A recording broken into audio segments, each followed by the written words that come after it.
Hello everyone!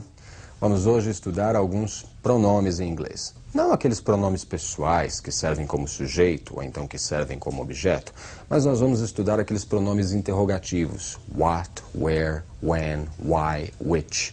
Todos esses pronomes que servem para fazer perguntas ou então servem para que eu faça as conexões ali entre as orações. Entre uma oração e outra eu posso usar um desses pronomes para estar conectando. É uma lista de vocabulário, portanto, que vale a pena ser memorizada, para que você consiga ler com maior facilidade os textos do vestibular. Eu separei alguns exemplos e vamos ao primeiro. What? What makes you think like that? O que faz você pensar dessa forma? What makes you think like that? Você nota que o verbo make está imediatamente conectado com what. Ou seja, eu não preciso usar nenhum auxiliar aí. Vai direto do what para o make, porque o what está ocupando a função de sujeito nessa minha pergunta. What did you see yesterday? What did you see? Aí eu tenho o sujeito you, o auxiliar did na frente dele, e o see sendo usado no infinitivo, mas a minha frase é passado. Eu tenho did, mostrando então que o que você viu ontem. What did you see yesterday? E I don't know what to do. I don't know what to do. Eu não sei o que fazer. Aí o what não está funcionando como pergunta, tá? Ele está funcionando como uma conexão entre duas partes da minha frase. I don't know, a primeira parte, e what to do, a segunda. Perceberam então o uso do pronome what, para se fazer uma pergunta e também para eu conectar a minha oração. A primeira parte com a segunda parte. What, o que. Vamos ver mais um exemplo? Who é outro pronome. Who are you? É uma pergunta muito utilizada, vocês devem conhecer essa pergunta já. Who are you? Quem é você? I don't know who she is. Eu não sei quem ela é. I don't know who she is. O uso do pronome who, portanto, pode ser para fazer pergunta ou então pode ser para conectar as partes ali da minha frase também. Da mesma forma que o what. Who, quem. Vamos ver mais um pronome? Whom. Esse whom é um parente do who. Whom were you talking to? Ou seja, com quem você está falando. Whom were you talking to? Com quem você está falando. Você é o sujeito, você está falando com alguém. Whom é esse alguém. Ele funciona como objeto, perfeito? Então o who é o sujeito, agora o whom ele funciona como objeto da frase. I don't remember whom she was talking to.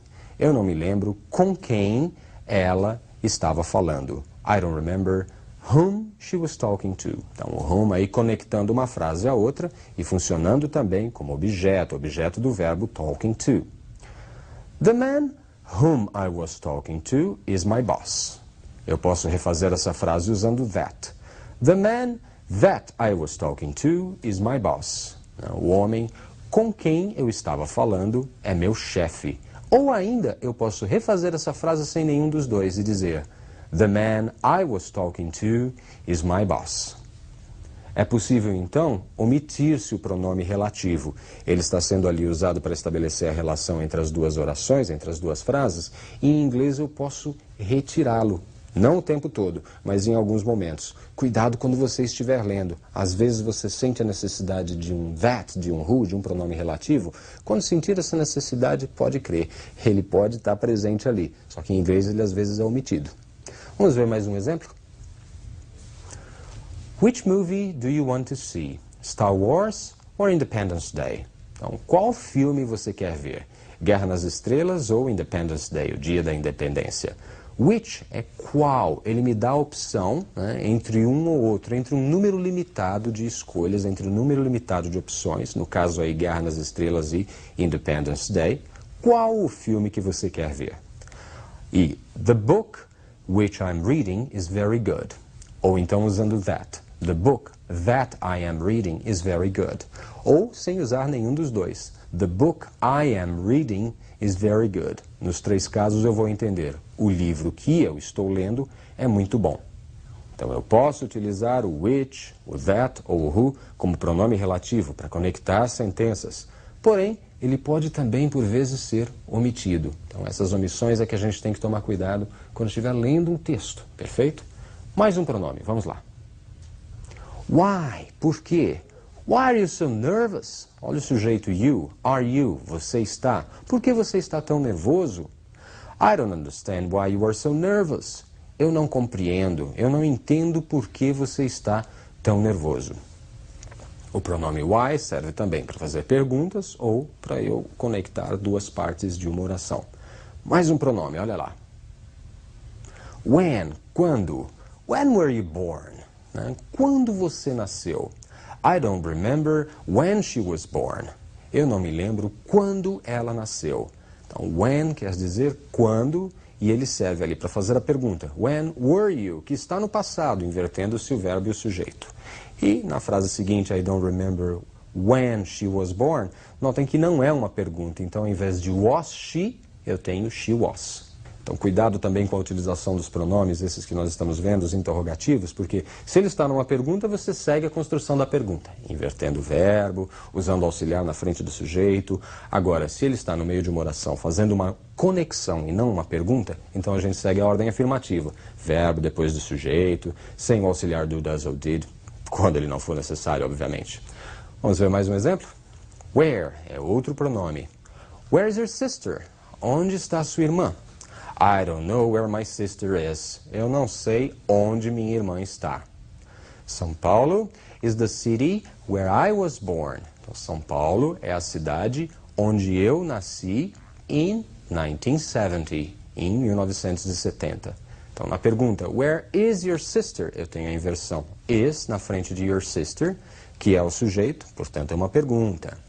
I don't know where my sister is. Eu não sei onde minha irmã está. O verbo vai passar para depois do sujeito, porque não é mais uma pergunta.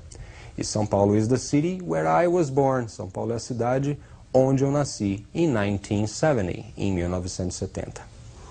Então percebem que o uso dessas palavras ele não se limita somente às perguntas, ela vai aparecer em todo momento no texto um pronome desses, tá ok? Então prestem atenção. É pergunta ou não é pergunta? Ou eu estou estabelecendo uma relação entre duas partes ali de um período?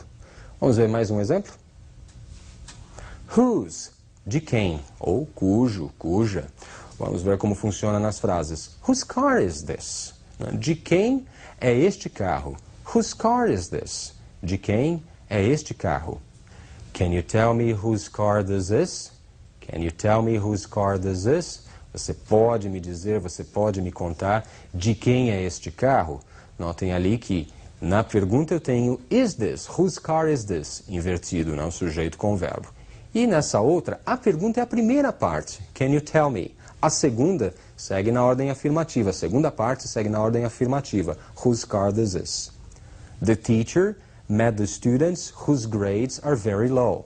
Então, o professor encontrou-se, conheceu os alunos cujas notas estão muito baixas. Então, nesse terceiro exemplo, você tem o whose funcionando como cujas notas estavam ou estão muito baixas. Agora nós vamos dar uma olhadinha num pronome especial, o how. How, que sozinho quer dizer como. Mas eu posso combinar o how com adjetivos, e aí eu vou ter sentidos a mais. Observem então o uso do pronome how. How did you do this? Como você fez isso? Did you do? Você tem o did como auxiliar, you sujeito, you do novamente sendo usado como verbo, o verbo fazer. How did you do this? I don't understand how you did this. I don't understand how you did this. Eu não entendo como você fez isso. I don't understand how you did this. E notem que aí eu estou usando did como verbo. You did. Você fez. Como você fez isso. Então, funcionando sozinho, o how quer dizer como. E pode servir também para fazer as minhas perguntas, ou então pode servir também para fazer as conexões entre as orações. Agora vamos observar o how mais os adjetivos. Olha lá. How old are you? How old? Quantos anos? How old are you? Quantos anos você tem? How far is Rio from São Paulo? How, como? Far, longe. How far, qual a distância? Qual a distância entre o Rio e São Paulo? How deep is the Pacific? Deep, fundo, profundo. How deep, qual a profundidade? Qual a profundidade do Oceano Pacífico? How long is that street? How, como? Long, longo. Então, qual o comprimento? Qual o comprimento desta rua? How long does it take to go to Europe? How long também quer dizer quanto tempo. Então, eu posso estar perguntando qual o comprimento ou quanto tempo. Quanto tempo leva para ir até a Europa? How long does it take to go to Europe? Então, prestem bastante atenção no how long, porque ele tem um duplo sentido. Qual o comprimento e quanto tempo. Perfeito? O how ainda se combina com alguns adjetivos a mais. Observem. How wide is this room? How como? Wide, largo. How wide is this room? Qual a largura desta sala? How much did you pay for the car? How, como? Much, muito. How much? Quanto? Quanto você pagou pelo carro? How many people are coming? How many? Many, muitos. How many? Quantos? Ou quantas? Quantas pessoas estão vindo? How often do you travel? How, como? Often, frequentemente. Com que frequência você viaja? Percebeu que o how pode ser combinado com várias outras palavras e ele assume sentidos diferentes, mas sempre com a ideia de algum quantitativo, não é isso? Vamos agora acompanhar uma historinha onde aparecem alguns desses pronomes? Olhe lá. The man that you just examined walked out the office, had a heart attack and dropped dead in the hall. What should I do? Turn him around so it looks like he was coming into the office. Percebeu a historinha? Vamos traduzir? The man that you just examined walked out the office, had a heart attack and dropped dead in the hall. What should I do? O homem que você acabou de examinar saiu do consultório, teve um ataque do coração e caiu morto no corredor. O que eu devo fazer? Turn him around, vire-o, so it looks like he was coming into the office. Vire-o de modo que pareça que ele estava entrando no consultório. Legal, pessoal. Foi uma piadinha para vocês perceberem ali o uso de alguns pronomes a mais, para que vocês tenham mais vocabulário e mais conhecimento para estar enfrentando o vestibular, não é isso? Na aula que vem tem mais. Um abraço. Bye, bye.